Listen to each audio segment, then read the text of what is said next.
when Keefe D got arrested, a lot of the questions that came up, you know, and I did a bunch of interviews, like, you know, on Pierce Morgan and stuff like that. A lot of people were like, well, do you think that Puffy is going to get caught up in this case at all? Because according to Keefe, of course, you know, there was supposed to be $1 million payment for the murder of Tupac, you know, blah, blah, blah. And I'm like, no, I don't think so.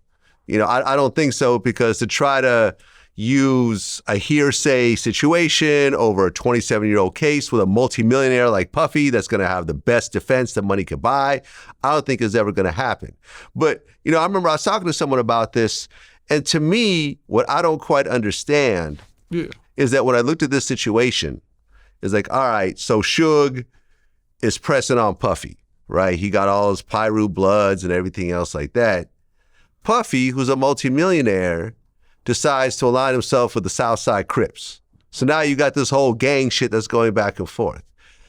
Me personally, if I had a situation where I knew like a certain gang was out to get me or whatever else, I would just cooperate with the police. And I'd be like, nah, fuck that. I would get off-duty or active police officers as security or ex-CIA dudes. If I had to press charges, I would press charges, whatever else. Puffy's not no gangster, but he went this gangster route, which I think culminated in Biggie getting killed. You know what I'm saying? I understand what you're saying. He could have went a civilian route, but maybe he didn't feel like a civilian, because you might could say he's a civilian, but Puffy don't feel like he's a civilian. He had Wolf with him. He had Roger Bonds with him, but like, why? Why is my question. Why? My whole thing is, Big got killed because he wasn't supposed to be in L.A. That's just my opinion. But it was probably some gang shit, right? Probably. I don't know for a fact. I just feel like it wasn't a random shooting. After Pac got killed, Biggie had no business being in L.A.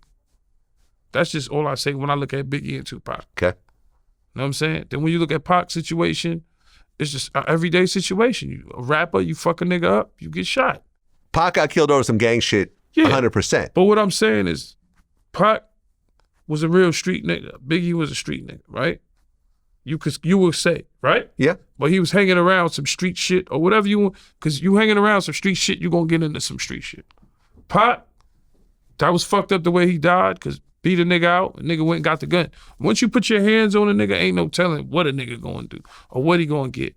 Or you put your hand on his kid, his wife, his money, you don't know what, because for every action, there's a what? Reaction. There you go. So Pac's death was a reaction. Biggie's shit, he shouldn't even have been there. Or if he was gonna be in there, throw that motherfucker in some shit, bulletproof windows. Or just surround him with police.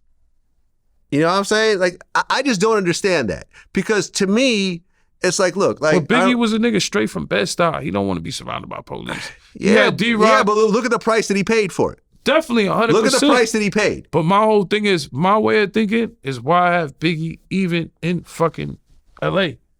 After Tupac died, y'all had him in parks doing interviews and shit. Like, I just wouldn't have had Biggie in L.A. I would have kept him in New York. No disrespect to the Source Awards, but fuck the Source Awards. I would have kept him there.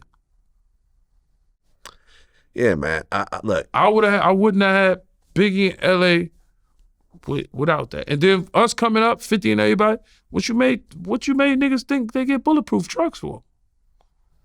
Or for Biggie. But didn't 50 have, like, you know, like Green Berets and all types of military dudes? Had like nothing but security. Street niggas around. Niggas be making He never had none of that shit? I never seen no Green Beret. There'll be security that Interscope sent. Well, I remember there was when I first met him in Game, I remember he had this white dude that had like a bunch of tats on him and stuff like that. He didn't look like a gangster to me. I mean, there was probably some Jay-Z had white CIA niggas. I don't know. Like, but from what I seen, like, when I look at some security, they're there for the crowd control, and they're there to de-escalate situations.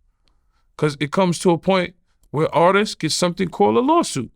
So if you keep fucking niggas up and letting the entourage beat niggas' ass. Exactly. So niggas used to try to flip it. Oh, yo, niggas are with the police. And yo, this white boy that came to the block, they police and CIA niggas. Nah, there's a way to do business once you make a certain amount of fucking millions. If you fuck somebody up, you're going to get lawsuit. If you put hands on somebody, because you're going to they're going to sue you.